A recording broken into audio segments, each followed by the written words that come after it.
Donc la carte SD étant à nouveau insérée dans la MC20 avec ses mises à jour de fichiers son, il est nécessaire de télécharger ces annonces, ces mises à jour des annonces, donc en se mettant, en allant chercher le mode masqué, donc pour cela on appuie sur les flèches haut et bas de la touche Escape, et 7. Donc le mode masqué apparaît, on a juste en face de la flèche annonce, donc on va aller chercher les nouvelles annonces, nouveaux fichiers annonces, la nouvelle mise à jour annonce, donc on va valider sur la touche 7 qui va aller chercher, donc, comme l'on voit dans la liste des fichiers, le voice 3-fr-global, etc., etc. Donc à partir de là, on va répondre effectivement que c'est cette version-là que l'on cherche à télécharger. Donc il suffit de cliquer donc télécharger et on voit apparaître le curseur du bas de l'afficheur qui défile, donc 21%, 22%, jusqu'à 100%. Quand 100% sera atteint, la mise à jour concernant le fichier voix sera faite. Donc il suffit d'être un petit peu patient, d'attendre que la chose se fasse pour que la mise à jour dans la radio soit faite. À chaque fois que l'on fera d'ailleurs une mise à jour sur la carte SD des fichiers son, à chaque fois il sera nécessaire de refaire cette opération. Donc systématiquement recharger dans la mémoire de la radio le fichier son voice3-fr, etc. Donc ça sera systématique à faire à chaque fois qu'il y aura une modification de ce fichier. Voilà, donc la mise à jour a été faite. Il suffit donc maintenant de sortir de ce mode masqué. Donc, enfin, la touche Escape. Voilà. Donc, on est revenu à un écran normal. Et maintenant, pardon, maintenant, si l'on veut faire jouer les annonces dans les différents modes avec les interrupteurs, eh bien, il suffit de rentrer dans le menu, comme on fait d'habitude. Voilà. D'aller chercher, par exemple, les phases de vol. Donc on va aller chercher le réglage concernant les phases. Alors je sais plus trop bien où ça se retrouve, mais on va y arriver. Bon, on passe devant les annonces. Voilà, réglage de phase, c'est juste ici, au-dessus. Donc je valide. J'ai bien donc ma phase 1 qui est départ, ma phase 2 qui est normale, ma phase 3 vitesse, 4 thermique et 5 thermique.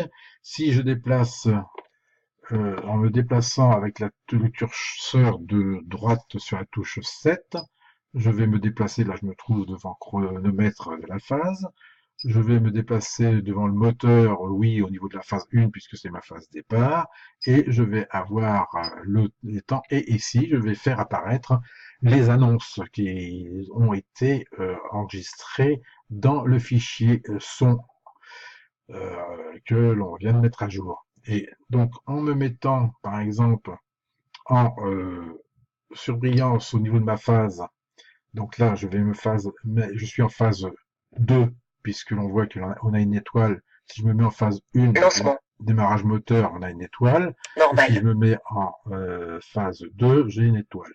Et c'est en validant cette adresse 254 que je vais faire défiler toutes mes adresses jusqu'à obtenir l'adresse qui me convient. Par exemple, si j'appuie sur valider ici et que j'appuie sur la touche du bas du curseur 7, je vais 10 faire 000. défiler Miles par heure. toutes Pied. mes adresses Direction maison. jusqu'à Direction temps boussole. d'obtenir Nombre de satellites. Temps l'adresse 3 fois. avec l'annonce qui me convient. Temps de tram. Voilà. Donc, je peux faire la même chose dans l'autre sens, Temps 1, temps 2.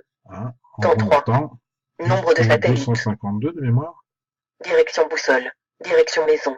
Pied. Miles par heure. 10 000. Normal. Voilà. Donc, l'adresse 254 qui est pour moi, lorsque je bascule mon interrupteur de phase, correspond à la phase normale, ici, dans la position de l'interrupteur au milieu. Lancement. Là, je suis en lancement, c'est-à-dire donc le départ moteur, Normal. hein, et je peux me mettre Vitesse. ici en position vitesse, Normal. etc.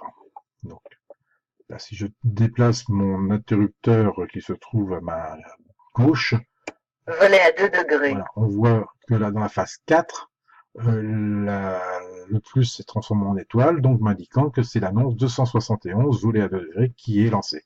Si je me mets en thermique 2, en volet à 4 degrés, c'est-à-dire donc la phase 5, on va voir apparaître l'étoile Volet à 4 degrés. au niveau de la phase 5 et qui me lance l'annonce 265 volets à 4 degrés. Et ainsi de suite. Donc à chaque fois que je vais déplacer et bouger mon interrupteur, je vais obtenir donc le lancement de l'annonce de la phase correspondante. Volet à 2 degrés.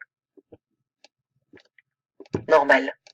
Voilà, normal, l'étoile, vitesse, Vitesse. donc 261. Normal. Alors pour le lancement moteur, comme c'est une combinaison d'un interrupteur et de mon manche voix 1, donc j'ai fait une annonce dans une autre partie que je vais aller vous montrer tout de suite après. Et aérofrein. Voilà, j'ai baissé mon manche d'aérofrein, mais on ne le voit pas parce que c'est sur une autre partie que je vais vous montrer donc maintenant. Donc il suffit de sortir de la phase, de faire escape pour sortir des annonces au niveau des phases, donc du réglage des phases. Donc je suis revenu en normal, je sors, voilà. Donc je vais revenir dans mon set. Et juste au-dessus, vous voyez, juste au-dessus, on a la ligne annoncée. Et donc quand je valide cette ligne annoncée, je peux, vous voyez, j'ai 5 lignes d'annonce possibles pour chaque position d'interrupteur. Donc sur la ligne 1, effectivement, c'est un contact logique que j'ai fait en additionnant une position de mon manche d'aérofrein avec l'interrupteur SW5 qui me met en lancement. Si je bascule mon manche d'aérofrein, que je le mets à fond, et que je bascule mon SW5, lancement. Le L2 se ferme et me lance l'annonce de lancement. Si je reviens en position normale, le L2 s'ouvre et mon annonce de normale est lancée, puisque je suis revenu dans la phase donc normale.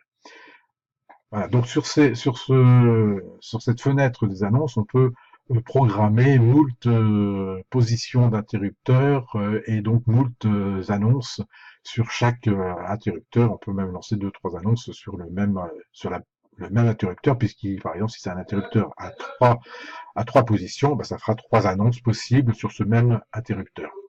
Dans cette position normale, d'ailleurs, quand je baisse le volet des aérofreins, j'ai l'annonce des aérofreins qui correspond à un contact C1, qui est une position programmée de mon manche d'aérofrein, puisque dès que je remonte un tout petit peu, en position médiane, je pense, non, un peu plus bas que la position médiane, j'ai les aérofreins, puisque avant, j'ai une position volée, une position de voler en position en fonctionnement aileron.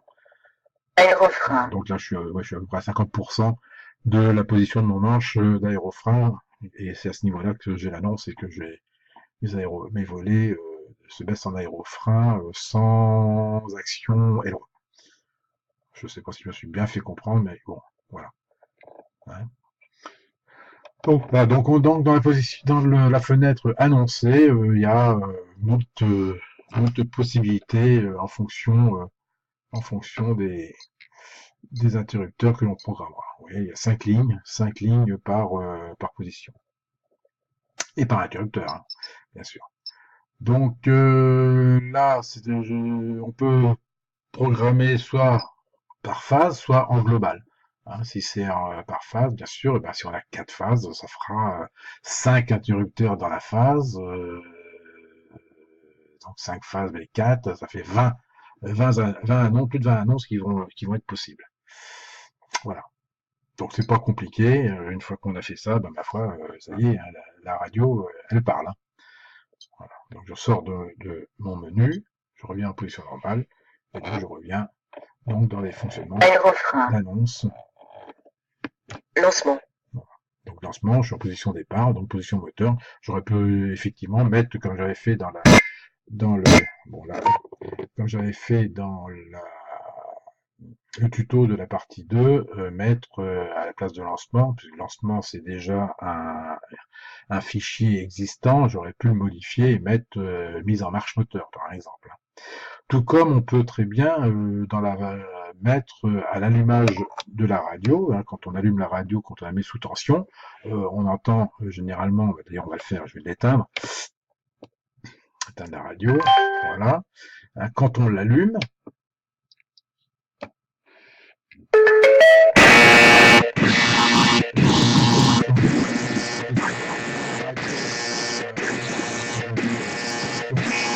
les gaz mis, la radio m'a détecté tout de suite que j'étais pas bon dans la bonne position. Il suffit de se remettre normalement.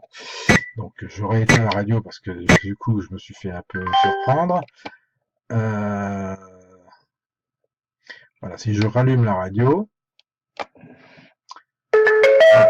ce bip bip, ce tita qu'on entend, on peut très bien le remplacer par un fichier son qui pourrait très bien dire bonjour, bonne journée et bon vol. Enfin, je dis n'importe quoi, mais on peut mettre ce que l'on veut. Hein, sachant que bien sûr les premières adresses ce sont des adresses système, mais qui sont modifiables tout pareil. Voilà, donc simple, pas compliqué du tout. Voilà. Voilà, donc c'était la fin de ce tuto concernant la mise à jour de la MC20 et la mise en application sur la radio au niveau donc des paramétrages.